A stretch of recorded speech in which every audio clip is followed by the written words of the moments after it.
بسم اللہ الرحمن الرحیم۔ السلام علیکم ناظرین، آج کل وبا اتنی پھیل رہی ہے کہ ہر سال کوئی نہ کوئی بیماری جنم لے رہی ہے۔ آج کل آنکھوں کی بیماری سے لوگوں کی بینائی جا رہی ہے۔ یہ انتہائی خطرناک بیماری بن چکی ہے۔ ناظرین، ڈاکٹروں کی ہدایت اور طبی ٹوٹکے تو ہم کرتے ہیں، لیکن وہ دعائیں جو ہمیں امراض میں پڑھنی چاہیے تھی ان کو ہم بھول بیٹھے ہیں۔ حضور صلی اللہ علیہ وسلم کی زندگی ہمارے لیے ذریعہ نجات ہے۔ ان کی دی ہوئی دعائیں ہمیں ہر روز شامل حال رکھنی چاہیے۔ حضرت ابو ہریرہ رضی اللہ عنہ کہتے ہیں کہ رسول اللہ صلی اللہ علیہ وسلم نے فرمایا، اللہ تعالیٰ نے ایسی کوئی بیماری نہیں اتاری جس کا علاج نہ اتارا ہو۔ احادیث میں ایسے اذکار اور دعاؤں کی ترغیب آئی ہے جو انسان کو تکالیف، نقصانات اور ہر قسم کی بیماریوں سے محفوظ رکھ سکتی ہے۔ ہم صحت کے لیے ہزاروں روپے خرچ کرتے ہیں، مشقتوں کا بار اپنے سر پر اٹھائے پھرتے ہیں، تو کیوں نہ ہم چند اذکار و دعاؤں کا اہتمام کر لیں جن سے مختلف قسم کی بیماریوں اور وبائی امراض سے اپنے جسم و مال دونوں کی حفاظت کر سکتے ہیں۔ ثواب کے ذخیرے سے بھی اپنے نامہ مال کو مالا مال کر سکتے ہیں۔ حضرت عثمان بن عفان رضی اللہ عنہ کہتے ہیں کہ میں نے رسول اللہ صلی اللہ علیہ وسلم کو فرماتے ہوئے سنا، جو شخص بھی کہے بسم اللہ الذی لا یضر مع اسمہ شیء فی الارض ولا فی السماء وہو السمیع العلیم، اللہ کے نام سے میں پناہ حاصل کرتا ہوں جس کے نام سے کوئی بھی چیز آسمان یا زمین میں تکلیف نہیں پہنچاتی، اور وہ سننے والا جاننے والا ہے۔ جس نے یہ دعا صبح کے وقت 3 بار پڑھی تو شام تک اسے کوئی بھی ناگہانی آفت نہیں پڑی۔ سیدنا ابو ہریرہ رضی اللہ عنہ کہتے ہیں کہ ایک شخص نبی کریم صلی اللہ علیہ وسلم کے پاس آیا اور اس نے کہا، اللہ کے رسول، مجھے رات کو بچھو کے کاٹنے کی وجہ سے بہت زیادہ تکلیف ہوئی۔ تو آپ صلی اللہ علیہ وسلم نے فرمایا، اگر تم شام کے وقت کہہ دیتے اعوذ بکلمات اللہ التامات من شر ما خلق، میں اللہ کے کامل کلمات کی پناہ میں آتا ہوں اس کی تمام تر مخلوقات کے شر سے، تو تمہیں وہ نقصان نہ پہنچاتا۔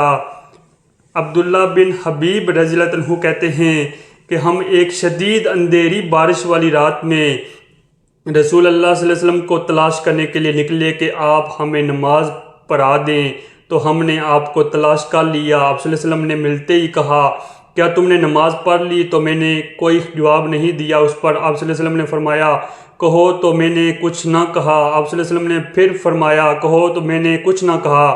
تو آپ صلی اللہ علیہ وسلم نے تیسری بار فرمایا، کہو۔ میں نے عرض کیا، اللہ کے رسول، میں کیا کہوں؟ تو آپ صلی اللہ علیہ وسلم نے فرمایا، تم صبح شام کے وقت کہو قل ھو اللہ احد، اس کے ساتھ سورۃ الفلق اور سورۃ الناس 3 بار پڑھا کرو، یہ تمہارے ہر چیز کے لیے کافی ہو جائے گا۔ ایک دعا حدیث سے واضح نہیں ہے، لیکن اس کے معنی یہ دعا بہت مقبول ہے۔ آنکھ دکھنے آ جائے تو یہ دعا پڑھیں، اے اللہ میری بینائی سے مجھے نفع پہنچا اور میرے مرتے دم تک اسے باقی رکھ، اور دشمن میں میرا انتقام مجھے دکھا، جس نے مجھ پر ظلم کیا اس کے مقابلہ میں میری مدد فرما۔ تو اس دعا کو بھی لازم کریں، اسکرین شاٹ لے لیں یا اس کو نیٹ سے نکال لیں۔ آپ صلی اللہ علیہ وسلم کا ارشاد مبارک ہے، جو شخص رات کو سونے سے قبل آیت الکرسی پڑھ لے، اس کے لیے اللہ تعالیٰ کی طرف سے ایک فرشتہ مقرر کیا جاتا ہے جو صبح تک اس کی حفاظت کرتا ہے۔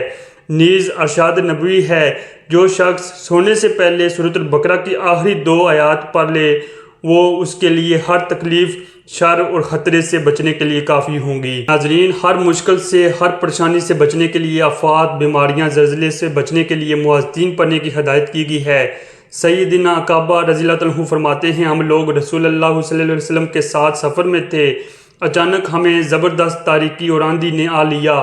رسول اللہ صلی اللہ علیہ وسلم نے اللہ کی پناہ مانگی شروع کر دی اور فرمایا، معوذتین کے ذریعے اللہ کی پناہ مانگو، کسی پناہ مانگنے والے کے لیے ان کے 2 صورتوں سے بہتر کوئی صورت نہیں۔ 3 بار صبح شام یہ دعا پڑھنا بھی سنت ہے۔ اللہم عافینی فی بدنی، اللہم عافینی فی سمعی، اللہم عافینی فی بصری، لا الہ الا انت۔ حضرت عائشہ رضی اللہ عنہ فرماتی ہیں کہ جب آپ صلی اللہ علیہ وسلم کو کوئی تکلیف ہوتی تو معوذتین پڑھ کر اپنے جسم پر پھونک لیتے۔ جب آپ صلی اللہ علیہ وسلم کی تکلیف زیادہ ہوگی تو یہ صورتیں پڑھ کر آپ صلی اللہ علیہ وسلم کے ہاتھوں کو برکت سے آپ صلی اللہ علیہ وسلم کے جسم پر پھیرتی۔ اللہ تعالیٰ امت مسلمہ پر خاص کرم کرے، اللہ تعالیٰ موذی بیماریوں سے نجات نصیب فرمائے، آمین ثم آمین۔ ناظرین، یہ ہمارا آج کا ٹاپک تھا کہ ہم نے کس طرح اپنے آپ کو بچانا ہے، کس طرح اپنے آپ کو بیماریوں سے، مختلف وبا سے اپنے آپ کو بچانا ہے۔ ناظرین، اس دعا کا اسکرین شاٹ لے لیں کیونکہ یہ دعا بڑی کامل دعا ہے۔ یہ حدیث میں آیا ہے کہ جو شخص صبح کے وقت وہ خاص دعا پڑھ لے تو شام تک اسے کوئی نقصان نہیں پہنچے گا، اور جو شخص شام کو پڑھ لے تو صبح تک اسے کوئی نقصان نہیں پہنچے گا۔ اور دعا کے الفاظ یہی ہیں جو میں نے آپ کو پہلے دعا دی ہے، وہی دعا موجود ہے۔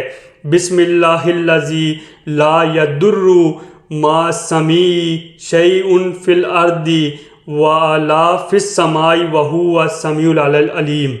وبا پھیلنے کی وجہ سے ہمارے اعمال بھی ہیں، اللہ تعالیٰ ہر بار موقع دیتا ہے کہ لیکن ہم سمجھنے کی کوشش نہیں کرتے۔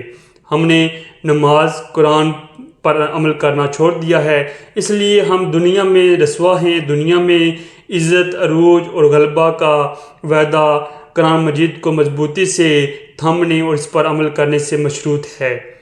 آج اگر ہم دنیا میں مغلوب اور بے توقیر ہیں تو اس کی وجہ یہ ہے کہ ہم نے قرآن مجید کو ترک کر دیا ہے۔ ناظرین، ہمارا معاشرہ ایمان، نیکی، تقوی، امانت، دیانت، صداقت اور شجاعت کے بجائے شرک، بدعت، ظلم، بے رحمی، قتل و غارت، لوٹ کسوٹ، اغوا، شراب، زنا، جوا، بے حیائی، بد ایمانی، بدحالی میں مبتلا ہے۔ تو اس کی وجہ سے یہی ہے کہ ہم نے قرآن مجید کو ترک کر دیا ہے۔ باقول حکیم علامت علامہ اقبال وہ زمانے میں معزز تھے مسلمان ہو کر، اور تم ہوار ہوئے تارک قرآن ہو کر۔ پس اگر ہم انفرادی اور اجتماعی زندگیوں میں اعلیٰ و رفاقدار کا چلن عام کرنا چاہتے ہیں، اپنی ذلت اور پستی کو عزت اور وقار میں بدلنا چاہتے ہیں، تو ناظرین وقار ہمیں قرآن مجید کی طرف پلٹنا آنا چاہیے۔ ارشاد باری تعالیٰ ہے، پس جو شخص میری ہدایت کی پیروی کرے گا وہ نہ گمراہ ہوگا نہ بدبختی میں مبتلا ہوگا۔ اللہ ہمیں ہدایت دے، اللہ تعالیٰ ہمیں عمل کی توفیق عطا فرمائے، اور جن بہن بھائیوں کو کوئی بھی آنکھ کی بیماری ہے یا کوئی بھی موذی بیماری ہے ان کو اللہ تعالیٰ شفا عطا فرمائے۔ یہ ہمارا آج کا موضوع، آج کا ٹاپک تھا کہ کوئی بھی بیماری ہے اس بیماری سے ہم نے کیسے نجات پانی ہے۔ اللہ تعالیٰ عمل کی توفیق عطا فرمائے۔ ویڈیو اچھی لگی ہو تو اس کو ضرور شیئر کریں اور ایک لائک کریں، سبسکرائب کریں، اور اس چینل کو ضرور سننے کے لیے بیل آئیکن کا بٹن دبا دیں۔ شکریہ، جزاک اللہ خیر۔